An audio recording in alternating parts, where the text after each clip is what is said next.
because trying to motivate the women with money just didn't work. It's better when I had the few girls who loved me and we were a happy family. So you like a digital pimp. That's exactly what it is. Iceberg Slim or some shit. Like you're like a digital pimping. Well, that's exactly what it was. Yeah. And I got.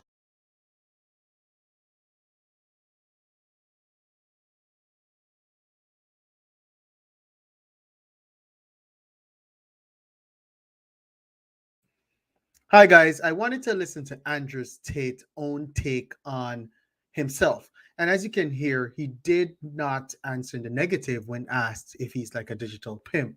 Now, he did an interview back in 2019, and this was when he was just starting out his social media career, all of that stuff.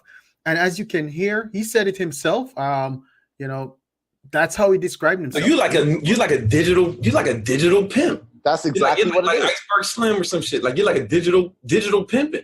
Well, that's exactly what it was. Yeah. And I got to a point where, and it kind of happened on accident, and this is how I ended up selling my course. But I got to a point where I had so mmany girls around me that when I'd meet a beautiful girl, I was always nice. I was always respectful. I was never a rude guy, but I was very solid in my frame. I was like, look, you're going to come live with me. We're going to do this job and we're going to get rich. I don't want to do that. Okay, bye. It's a huge part of it, because if the girl says, oh, I'm not sure, what about this, what about that? I say, look, don't ask me, talk to this girl. And if the girl, and she's pretty, and she's like, look, I didn't really know what Andrew was saying, but then I tried it. Now I make fucking 20, 30 grand a month. I get to travel the world. It's fun. Then the girl's like, okay. Well, and so a lot of it is female on female recruitment. That's kind of how it gets once you get to a certain point. Mm. You're just the authoritarian figure at the top. But yeah, I mean, a lot of people were saying that, Andrew Tate was arrested because of Greta Thunberg. He apparently, because they had some Twitter exchange and all that stuff and some pizza box and all of that. But, when you separate the signal from the noise, back in the day when ships used to go there and they would be rescuing someone, they'll be listening out for the signal and they'll try to get rid of the noise of the waves and all of that. I believe this Greta Thunberg, this pizza box stuff, that's all noise. The real signal is there's been an investigation on Andrew Tate for months. And what has happened now is, they have arrested him. He's now in custody for the next 30 days. And what's key is he basically outlined what he has been doing. And, when I listen to it, does he sound like a scumbag? Yes, he does sound like a scumbag. And I'll play a bit of the first part. He spoke about how he got into the business. And basically he said he was broke and he basically had a few girlfriends and he decided to ask them to get into the cam girl business so that he could make money. And one of the things is that's scummy. Now, does that rise to the level of human trafficking or assault? I don't know. And the courts will decide that. But what we can say, though, is that his businesses were very, very shady. And these businesses likely led him to where he is today. I mean, here he is with one of his key people. And, she has been with him for years and all of that stuff. And one of the things is, as he said, and his own words, female on female recruitment, it sounds a lot like a pimp, because the classic story is a pimp basically finds someone he calls a bottom woman, and that bottom woman is the one that goes out and does recruiting. It just sounds like it. It's now, I don't know, as we said, this guy is innocent until proven guilty, but it does sound shady. It does sound very, very shady. Listen to how he started. And, the one thing is, the authorities don't have to do a lot of work. They just have to listen to his interviews in the past. This guy has been he has been saying exactly what he did. So I'll just play a quick clip of what he said, how he started, why he started. Long story how I ended up in this webcam thing, but I started making $300-400 grand a month from webcam, and I just thought, I can't train for fights and deal with all these women. I got to make a choice. Girlfriend here. So I was saying to Tristan, maybe I should start a strip club, but that obviously takes money I ain't got and all this stuff. So I was looking into it, and then I was just Googling things up and stumbled across this webcam website, and I thought, that's what I'm going to do. I'm going to get all my girlfriends to fly here and put them all on webcam. So literally, I was broke. When you're broke, you come up with crazy ideas. So I'm crazy idea. I took a flight for 5 chicks. None of them knew about each other. They all turned up. I sat them all down and was like, okay, look, I love you all. We're going to do webcam. And they were all down. Well, no, like they were all like, "Who the fuck's this bitch? What the fuck is it? Like, what's this? You told me you love me. Who's this girl? I had a French girl, a Ukrainian girl, I had all these girls. I was like, look, okay, it is what it is. We're about to get rich."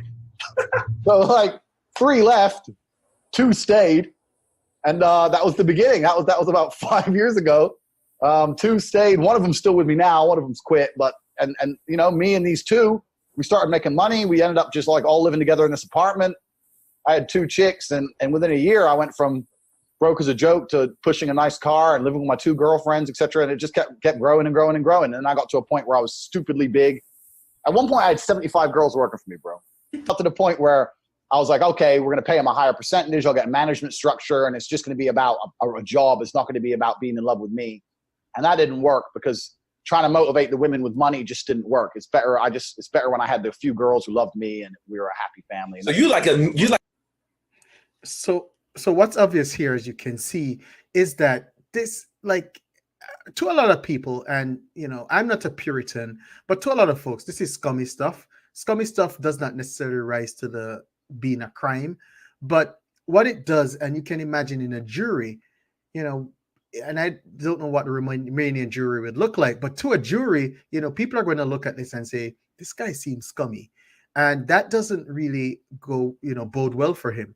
I definitely think that this is going to be at the type of trial that could be open and shut pretty quickly, because one of the things is they've already seized his cars, all of that stuff. You know, the British press is definitely covering a lot of what, you know, he has done in the past.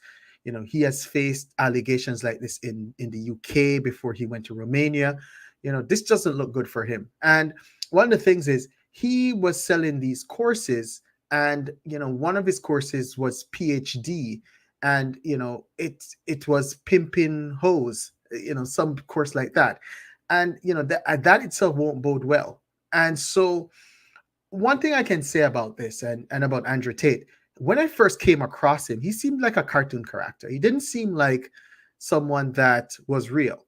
And I think that his large appeal was not really among, I think, more mature men. I think it was among very young men, you know, who probably had very low self-esteem and all that, because his whole persona and bravado was unrealistic. Like people like that, you don't come across them in the real world because they're either in jail or they're part of some crime organization.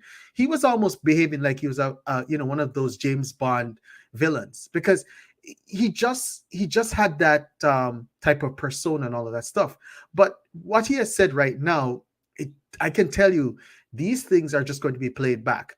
Like, I'm wondering, like Tory Lanez, if he can even take the stand, because this guy will have to be cross-examined, and he'll have to be counterbalanced against what he has said in the past. There's a whole other bunch of stuff that he has said in the past.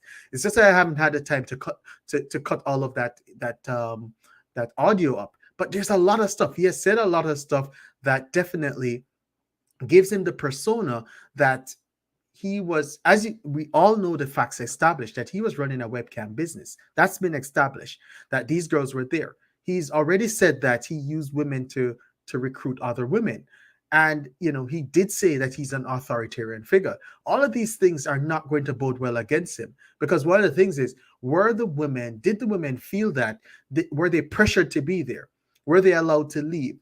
Were they given what you call, you know, golden handcuffs, where basically if they left, they had to go out in the cold or something like that?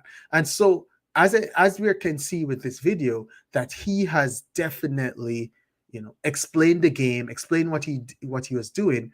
And a large part of what he was doing, I think he was getting out of this digital cam girl business, because as he said, he went from 75 girls back down to 5 because he just couldn't manage so many women.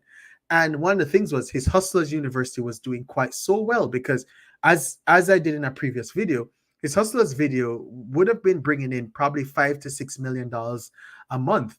And basically, he was just using this lifestyle with all these women to tell young men that, you know, he has made it. And so I think this is a web, and it's a big web that is there. And I I just basically feel that his defense lawyer has a big job ahead of them to kind of defend him against these charges. It doesn't look good, guys. It doesn't look good. But as we said, he's innocent until proven guilty. But I just wanted to come here and just show you what he basically said himself. And as I said, he has said a lot more. I may just I may just cut up a few more of those videos and the audio and play it probably at a later time. But it's just him digging a deeper hole into, the type of business that he was and how he managed that business. And what we'll find out later is that the jury and the judge will be interested to know, okay, you had this webcam business. These girls were taking off their clothes in front of the camera for clients. Now, let us understand if these 6 women, their allegations that some of them were there against their will or they were held against their will after they wanted to go. Now he'll have to disprove that against 6 women. And one of them is a US citizen who basically, said that she was, charmed to come over there. And then, she was basically put in front of the camera and all of that to do things she didn't want to do. So as I said, guys, if you go back to the first part of this video, how he outlined the business, how he did everything, he has made the job so easy for investigators. Investigators just have to go back and listen to all his podcasts that he did, because he has outlined all of this stuff. I mean, he was asked. This is not even a prosecutor, but he was asked. It's better. It's better when I had the few girls who loved me and we were a happy family. So you like a digital pimp. That's exactly what it is. Iceberg Slim or some shit. Like you're like a digital pimping. Well, that's exactly what it was. Yeah, and that's it. When asked just by a podcaster if you're like a digital pimp, he said that's what it is. And so I don't know. It doesn't look good, guys. It doesn't look good. But still saying innocent until proven guilty. But as I said before, what he did, Hustler University, was to sell the lifestyle. And to sell the lifestyle, he had to explain to young men how he had all these women and how he was able to control all these women. And so basically, he was trying to give them a preview of the game. And in giving them the preview of the game, this guy is saying over and over, he's answering a question, are you a digital pimp? And he answered exactly what it is. You're like a digital pimp. That's exactly what it is. Iceberg Slim or some shit. Like you're like a digital pimping. Well, that's exactly what it was. Yeah. And so in his own words, he will have, I don't know if this guy can take the stand, because, if I have this little audio, I'm sure several law enforcement agencies have these audios. So how does he answer to these things? Because if he's a digital pimp, doesn't that put him in the human trafficking business and all of that stuff? I don't know. And as I said, I don't know Romanian law. And this guy is innocent until proven guilty. But this does not look good. And I don't see a lot of content creators trying to defend him. When it first happened, the first person who tried to defend him was Myron on Fresh and Fit. But Myron on Fresh and Fit has a really bad record because he was saying that Tory Lanez was innocent. And now I haven't heard him say anything because, a lot of people like to jump on things before they actually have the evidence. And, he said he was a federal agent before and all of that stuff. Probably he was. And I'm sure he was probably. But you know what? He just exhibited that he really is allowing emotion, his emotion for Tory Lanez to take over this. And with Andrew Tate, these guys has visited Andrew Tate. They had videos with them visiting him. And so, I could understand why they want to defend him. But I don't know at this point, is he defendable, or is it just left now for a judge and jury to decide in a case? This will be an interesting case, a very interesting case, because one of the things I want to understand in my own way is that, is just being a pimp, is that illegal? Because, making profit off the, of women, can you do that? Can you do that legally? And something we'll have to find out. I don't know. I don't know Romanian law, and laws are basically regional, right? And based on the state and the municipality and all that stuff. So it's an interesting case. Guys, I plan to do a bit more. As I said, there's a lot more audio of him saying a lot more outrageous stuff, and something I want to cover, because one of the things is I do believe that there's a lot of misinformation. And one of the things I just want to lay out is what people actually said and what the evidence we are hearing from the court. but I don't want to put an impression or, my subjectivity on it, because the truth of the matter is my point of view does not matter. The real point of view matters is the judge and the jury and that. So that's the point of view. But I just want to lay out what it is that's out there so we can find. This guy could walk out innocent. Who knows? But what we'll do here is kind of give it a fair and balanced look at what he basically said in the past, what he has done in the past, and how I feel about it, not in a legal way, because I do think that what he has shown is that he has been a scumbag. There's no doubt about this, and he has explained that over and over. Now, has he done things illegally? That's something for the courts to decide. As we said, he's innocent until proven guilty. But in my books, he's a scumbag. He's someone that I would be fearful that a female relative of mine would have to come across, because definitely I would not want my female relative, any of them, to be convinced that they should be in front of a webcam, twerking for men and all of that stuff. That's just scumbaggy stuff. But as we said, I don't know if it's illegal, and I don't think that's illegal. What's illegal, I think, is coercing women to do that. And that's something that 6 women have accused him of. So we'll hear this court case, guys. I'll leave it at this. And as I said, if you just joined late, go back to the first part in the video where he explains how he got into this business, and definitely, what he answered the question of when the guy asked him if he's just a digital pimp. So guys, thank you. I'll plan to cover more of this on the weekend and that. So have a good night. I hope everyone is having a good start of the year.